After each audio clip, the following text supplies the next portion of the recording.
திமுக வழங்கும் வெறும் பேப்பர் கூப்பனை நம்பி வாக்காளர்கள் ஏமாற வேண்டாம் என பாமக தலைவர் அன்புமணி ராமதாஸ் வலியுறுத்தியுள்ளார்.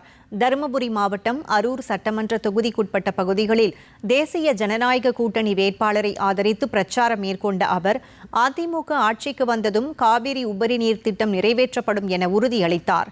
அதிமுக ஆட்சிக்கு வந்தால் வாக்காளர் வங்கிக் கணக்கில் 10,000 ரூபாய் செலுத்தப்படும் என்ற வாக்குறுதியை சுட்டிக்காட்டிய அவர், திமுகவின் கூப்பன் அறிவிப்பை நம்பி ஏமாற வேண்டாம் எனவும் கேட்டுக்கொண்டார்.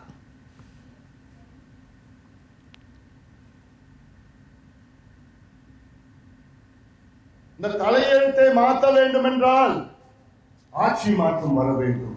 எடப்பாடி பழனிசாமி அவர்கள் முதலமைச்சராக வந்தவுடன் முதல் அறிவிப்பு தர்மபுரி காவிரி உபரி நீர் திட்டம் நிறைவேற்றப்படும்.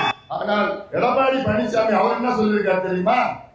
நான் வெற்றி பெற்றால் 10,000 ரூபாய் பணம் உங்க வங்கி கணக்குல உங்க பேர்ல நேரடியாக வரும்.